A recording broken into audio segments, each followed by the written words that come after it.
Thank you, Mr. Chair. Colleagues, a recent Gallup poll found that support for LGBTQ rights has surged since the passage of the Civil Rights Act of 1964.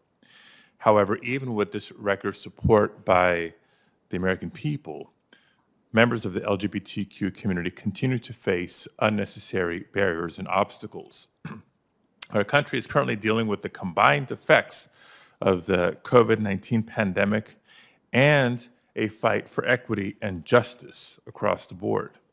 Often ignored, LGBTQ individuals who also come from minority communities face the unique challenges of combating multiple forms of discrimination at once. So I have a question for Dr. Guffey. In your written testimony, you mentioned that your child, Brian, lived a conflictual reality as a youth. Could you discuss any unique challenges Brian has faced being both Black and gay? That's my first question.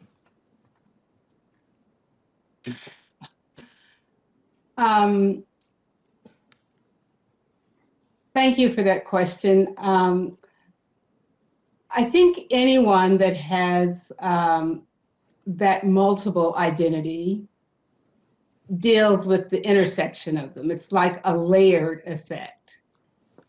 And so you can never separate them. You deal with them all the time.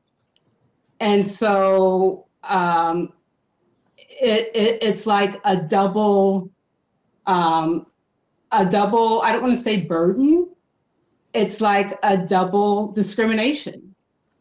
And so while some folks may say, we have come to a place where we understand and are dealing with issues of race, but the trans thing, we can't accept that.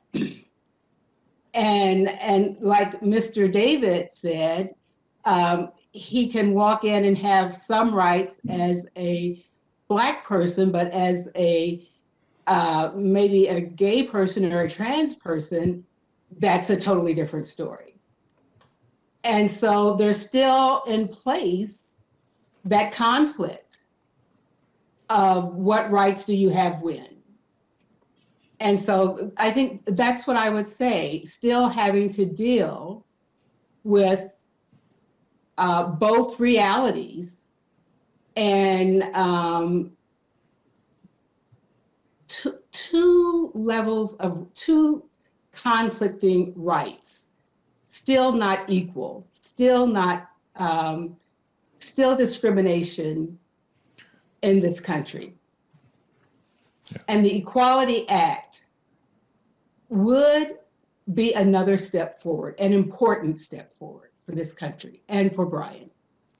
Thank you. Doctor, I have another question for you as well. This one on the topic of freedom of religion, and it's something that you touched on in your opening statement as well.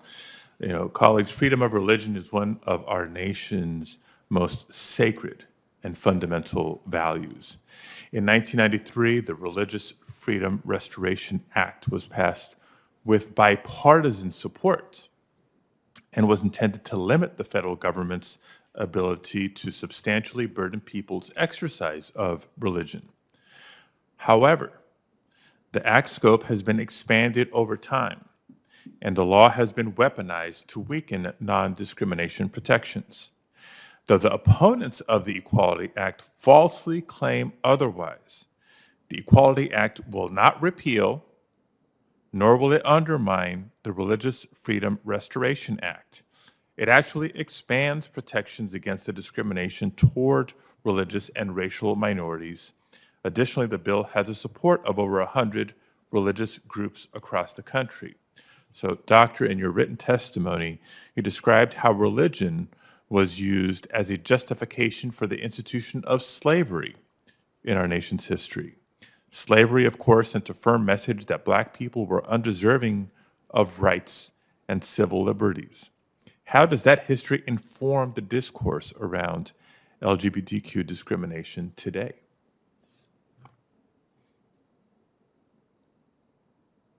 Well, For me, I think it's a lesson to be learned. It's kind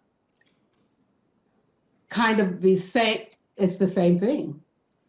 It's saying that there are certain people that don't deserve rights and to be treated in the same way based on what we believe or what some people believe about faith and religion and God and who's created how and who is welcome and who deserves what. When I simply don't believe that that is how God sees us as children of God, that we are all loved, we are all created as children of God, and are all to be created equally. I've always been kind of amazed how we view giving rights to others means taking rights from others, as if there's a limited amount, when extending grace to one means extending grace to all. And I believe we can learn from that history, because oppression only oppresses us all. And we pay a price for that. And I believe that slavery has taught us that. And the price for what happens to people when you don't welcome them and accept them as who they are, the internal price that they pay and the price that we pay as society is simply too great.